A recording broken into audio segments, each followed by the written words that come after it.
Estamos de volta aqui com o Morning Show, vamos em frente. Olha, a Bolsa Brasileira registrou nessa segunda-feira sua maior queda no século. Não se via algo dessa monta desde a crise russa em setembro de 1998. O Ibovespa despencou 12,17 percentuais, chegando a 86.067 pontos, menor patamar desde 26 de dezembro de 2018. O dólar disparou, fechando a R$ 4,72. O risco país teve alta recorde. Os juros futuros subiram. Na origem da turbulência que sacudiu os mercados pelo mundo estão o avanço do coronavírus e uma disputa relacionada ao petróleo. O preço tipo Brent, que é baseado no petróleo, caiu quase 30% na abertura dos mercados na Ásia. O forte retrocesso foi atribuído à decisão da Arábia Saudita, em rota de colisão com a Rússia, de aumentar substancialmente sua produção e começar a oferecer em certos mercados descontos de até 20% em relação ao petróleo bruto. Para entender melhor toda essa história e como tudo isso pode impactar aqui o nosso mercado e mais diretamente o nosso bolso, convidamos dois especialistas na área. Aqui com a gente agora, Denise Campos de Toledo e o André Laós Mendonça de Barros. Sejam bem-vindos, legal ter vocês aqui para tentar entender melhor esse bololô econômico aí. Bom dia, obrigado pela presença. Bom dia, Edgar. Hoje o humor mudou, né? Hoje o mercado global deixou de lado aquele pânico que nós tivemos ontem. Foi quase uma situação de pânico mesmo. As bolsas despencando, né, André? Bem-vindo também. Vou continuar com a Denise, então. Como é que o mercado acordou hoje, depois dessa tempestade? O que você pode nos dizer, Denise, a esse respeito? Já teve um momento melhor. Nós já tivemos aí as bolsas europeias com alta de mais de 6%, agora está na faixa entre 2% e 3%, de qualquer modo é um movimento positivo.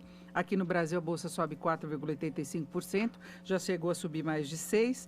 O dólar recua 1,06%, também já teve uma queda mais acentuada, está em R$ 4,67.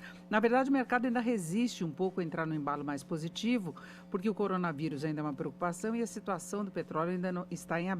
A Arábia Saudita, ela aumentou a oferta no momento em que os países produtores queriam diminuir para garantir o preço. Na verdade, a Arábia Saudita também quer que o preço fique no nível mais alto, que é a questão de retorno, mas houve aí uma queda de braço com relação a outros produtores, né? Uma situação mais complicada, que tem questões políticas envolvidas, trouxe instabilidade pelo mercado, porque de repente a cotação desabou, isso provoca perda para as empresas que operam no setor, para governos que dependem da receita que vem desse petróleo, e reforçou aquela onda negativa do coronavírus, que está provocando uma paradeira.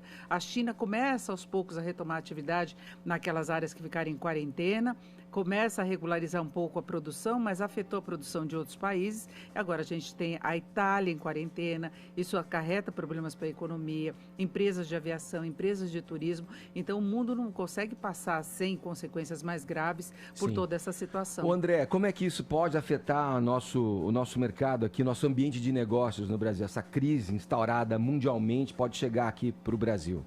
Olha, acho que vai chegar, né? Já está chegando, na verdade, porque o que a gente está vendo lá fora é muito grande, muito importante. Então seria quase impossível que a crise não batesse no Brasil.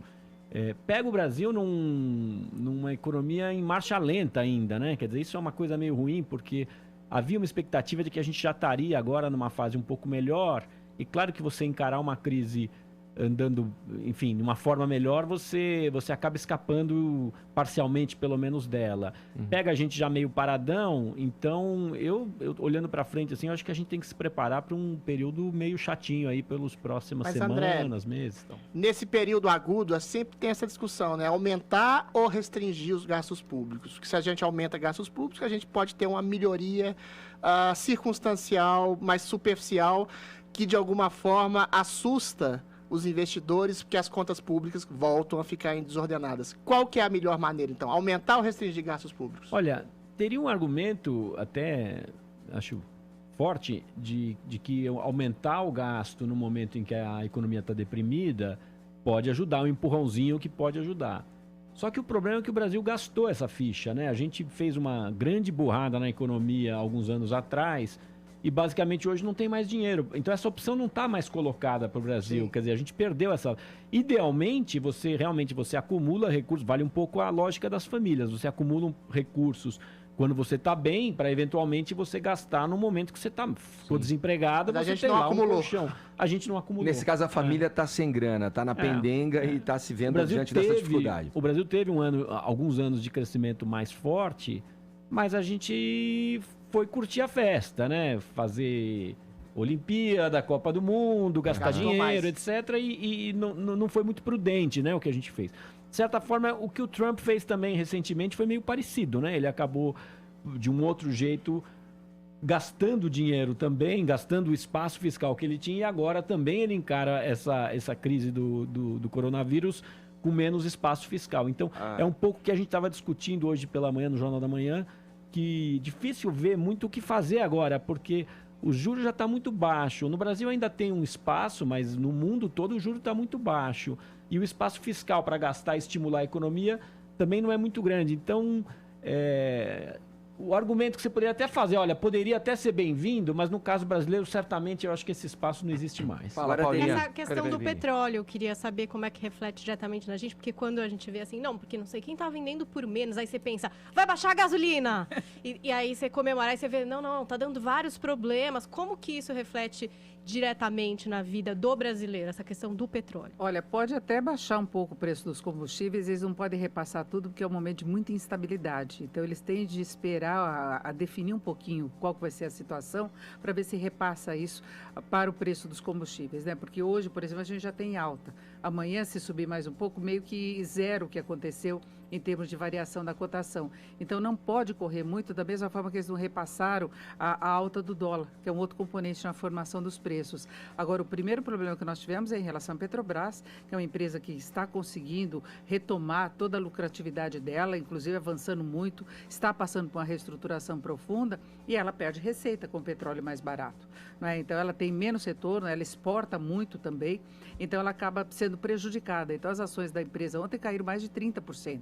Hoje já estão subindo algo em torno de 12%. Então, ainda está com perda. E quando há esse problema com relação ao petróleo, por exemplo, os estados aqui podem perder ICMS, aquela discussão toda que houve o presidente Bolsonaro, que os estados deveriam cortar o ICMS ou não, eles dependem muito da receita que vem de combustível.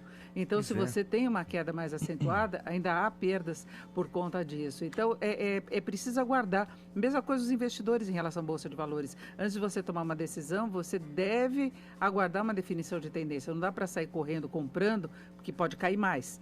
Não é? Então, pode até comprar, você vai formando uma carteira, quem tem fôlego para isso, tem condição, perfil. Sim. Agora, não dá para apostar todas as fichas da moeda também, sabe? É um momento de cautela. Que você veja, um pouco em cima do que o André fala, né? Quando diz, ó, isso tudo acontece quando o dólar está batendo ali os R$5, né? Quando o PIB é um PIB decepcionante, a que se pese a circunstância, né, do país nesse momento, tudo, né? Agora, ainda assim tem essa batalha, essa disputa entre a federação, entre o Estado, né, e os governadores com relação a isso, questão do preço toda uma cadeia envolvida. do petróleo. Fala, Vini. André Denise, como avaliar a reação do ministro da Economia, Paulo Guedes, diante desse cenário todo? Ele falou que a gente pode transformar essa crise em reformas, a gente tem aí a expectativa de uma reforma tributária, administrativa, tributária talvez um pouco mais avançada, aí, pode ser que seja votada no primeiro semestre ainda deste ano, mas tivemos a reforma da Previdência no ano passado também aprovada e que, segundo o governo, era algo que poderia estimular aí um avanço melhor da nossa economia. Como você mesmo falou, né, André? A gente não teve, né, ainda não reverteu, né? Ficamos aí em 1,1 ainda no PIB. Mas como que vocês avaliam essa reação de Paulo Guedes? Eu acho que uma leitura muito errada que a gente poderia fazer é achar que as reformas que o Brasil está fazendo, como elas não surtiram talvez o efeito desejado, que elas não foram boas para o Brasil. Isso não é verdade. Quer dizer, eu acho que foram mudanças bem importantes. Talvez tenha havido um certo exagero no marketing, porque se a cada vez você fala, olha, se fizer isso, volta a crescer, e aí não volta, você vai perdendo um pouco da sua credibilidade. Agora, essencialmente, o problema que eu acho é que a fala do Paulo Guedes é correta. Realmente, o que o Brasil precisa fazer agora é trabalhar e aprovar coisas, etc. Só que isso aí não está batendo muito com a realidade, né? Porque você olha para o cenário político, né? E o que você vê é uma coisa muito confusa ainda, né? De Para começar, o ano passado você tinha uma clara prioridade, né? Você dizia, a reforma da Previdência é a número 1 e sem isso a gente está frito. E eu acho que estava mesmo. Agora já não está mais tão claro assim qual é essa prioridade, porque tem várias reformas no Congresso e a hora que você junta tudo, a chance de sair com muito pouco, eventualmente nada, eu acho que aumenta. Então, eu acho que o Paulo Guedes poderia ajudar mais. A fala do ministro sempre é importante, porque você precisa realmente dar um sinal, enfim, as autoridades têm um pouco esse papel mesmo. Mas eu acho que ele poderia resolver um pouco mais a cozinha ali, sabe? Assim, a começar Quais são daí. os problemas da cozinha, essencialmente? Eu acho que, assim, o que mais me incomoda é a falta de uma prioridade mais clara, eu acho, nessa questão das reformas. A gente tem que escolher uma. Então, é a tributária. A maioria dos economistas acha que a tributária é mais importante a médio e longo prazo, não é um negócio que vai te tirar da crise. Mas não teria que fazer a administrativa antes, pra Exatamente. dar um caminho para a reforma dos tributos? Eu acho que sim, mas não importa, eu acho que tem que escolher. Então, assim, qual você quer fazer primeiro? E aí você entra fogo nisso, porque vai ser uma batalha difícil de qualquer jeito. Vamos lembrar, o governo ele começa o mandato com muita força e, naturalmente, conforme a eleição municipal se aproxima e depois, conforme você começa a ver cada vez mais o Bolsonaro como um pré-candidato, né, que é natural da reeleição, você não vai querer encher a bola dele. Então, assim, o momento é meio curto mesmo, é bem curto. E você deveria ter, eu acho, uma clareza maior no que você vai fazer agora. Eu acho que falta definir prioridades, porque talvez mais do que as reformas, eles têm a PEC emergencial que está no Congresso já, e isso pode surtir impacto de curto prazo. Por exemplo, quando você pensa na reforma administrativa, eles já optaram por aplicar as mudanças só para quem entrar na máquina pública, os novos servidores. Então, o que já está lá de comprometimento não vai ser afetado. Então, você cria uma perspectiva melhor para os próximos anos, eles vêm restringindo, inclusive, novos concursos, novas contratações, vai ter essa contratação temporária, que eles baixaram uma norma em relação a isso, exatamente para evitar contratações antes que haja definição de um quadro. Mas espera, agora, vocês a estão emergencial mexe com os gastos públicos agora. Se o governo tiver dificuldade, por exemplo, em cumprir o teto de gastos, tem uma série de restrições que atingem os servidores. Então, ele garante que ele vai cumprir o teto de gastos. Sim, mas pelo que vocês estão dizendo no todo aqui, entre que Denise fala e que André fala, vocês dizem, existe uma inabilidade política de lidar com a situação, então, certeza. na opinião de vocês, porque, certeza. veja, a situação mundial é ruim mesmo. Coronavírus, eu comecei falando aqui, introduzindo vocês a esse assunto, falando do coronavírus, a questão do petróleo. Quer dizer, muito se altera na estabilidade do mercado, digamos assim, por conta desses fatos pontuais ali. Agora, quando vem uma ideia para grande massa, para grande população, de que, olha, como o André falou, a reforma da Previdência é a nossa solução. Aí, quando a reforma vai sendo aprovada, a gente vai começando a escutar argumentos, olha, não basta a reforma da Previdência. O povo já registrou que a reforma da Previdência seria uma solução. Aí, quando você tem que a reforma trabalhista também não surtiu o efeito que era o esperado de gerar empregos e a coisa começar a deslanchar de fato, você vai você vai dissociando o discurso de uma realidade. Então a questão que estamos de frente aqui é que talvez uma inabilidade política tenha ainda piorado uma situação que já não era favorável, é isso? Para o crescimento, eu acho que a tributária é mais importante. Em termos de expectativa, de comportamento de mercado, de risco, é administrativa, porque você equaliza melhor as finanças públicas. Agora, a tributária é uma reivindicação e uma necessidade há muito tempo da economia brasileira, porque a gente tem um sistema caótico, é preciso simplificar, é preciso escolher a melhor reforma tributária, que a gente vê questionamentos, inclusive que está em tramitação na Câmara principalmente, tem outra no Senado. Então, a sociedade e os políticos, o Congresso, estão trabalhando no sentido da reforma tributária, ainda não tem a proposta do governo. Então, quando ele cobra, por exemplo, a aprovação das reformas, não tem a proposta dele, nem a administrativa, nem a tributária. É o Congresso que está saindo à frente nessa discussão. O Congresso está fazendo essa pressão. E o governo precisa ver qual que vai ser o modelo dele de reforma tributária, o que ele pretende, porque a receita dele vai ser afetada, possivelmente, por uma reforma tributária. Então, ele tem de apresentar a proposta dele e não jogar no ar achar que há necessidade de aprovação das reformas se não tem a proposta dele mesmo. E a administrativa vem sendo adiada desde novembro do ano passado. Ela já estava pronta, depois se optou por adiamento, depois houve a modificação, porque antes ela ia atingir parcialmente, claro que respeitando o direito adquirido, como aconteceu com a reforma da Previdência, tentando coordenar tudo isso, mas vem sendo adiada. Nós já estamos aí quase final de março. Quer complementar, André? Eu ia só voltar à ideia de que eu acho que é um pouco do marketing ali na hora de você brigar por uma reforma, você enfatizar a importância que ela vai ter e talvez de fato essa mensagem de que, olha, ou faz isso, se a gente fizer essa reforma, o Brasil vai deslanchar, eu acho que foi um exagero. Sim. Agora, de todo modo, são coisas muito importantes que estão acontecendo e é uma pauta modernizadora que eu acho muito bem-vinda para o Brasil. E mostra também o buraco que a gente entrou, né? A dificuldade que está sair desse buraco. Quer dizer, tudo bem, o PIB parou de despencar, mas a gente não está conseguindo retomar. A verdade é essa, está muito devagar, está muito difícil. O Brasil vem acumulando algumas coisas e o que me preocupa é que eu acho que essa crise que vem de fora, mais do coronavírus, aliás, do que do petróleo.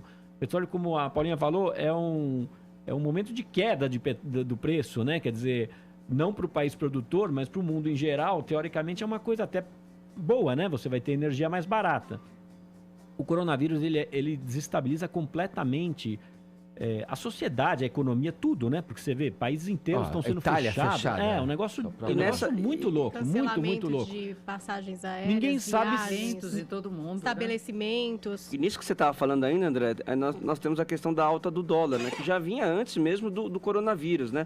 O quanto essa combinação pode ser prejudicial, né? Tanto da alta do dólar e desse PIB modesto que nós temos hoje. Então, eu acho que afeta a economia. De novo, como tudo em economia, você vai achar os dois lados.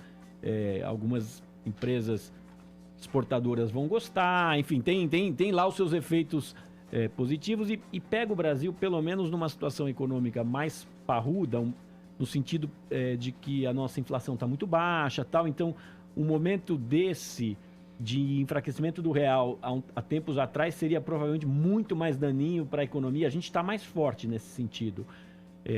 O que eu acho é que essa disrupção trazido pelo coronavírus, ela vai ser muito intensa. A gente não sabe se ela vai ser duradoura. Essa é uma dúvida grande, todo mundo torce para que não.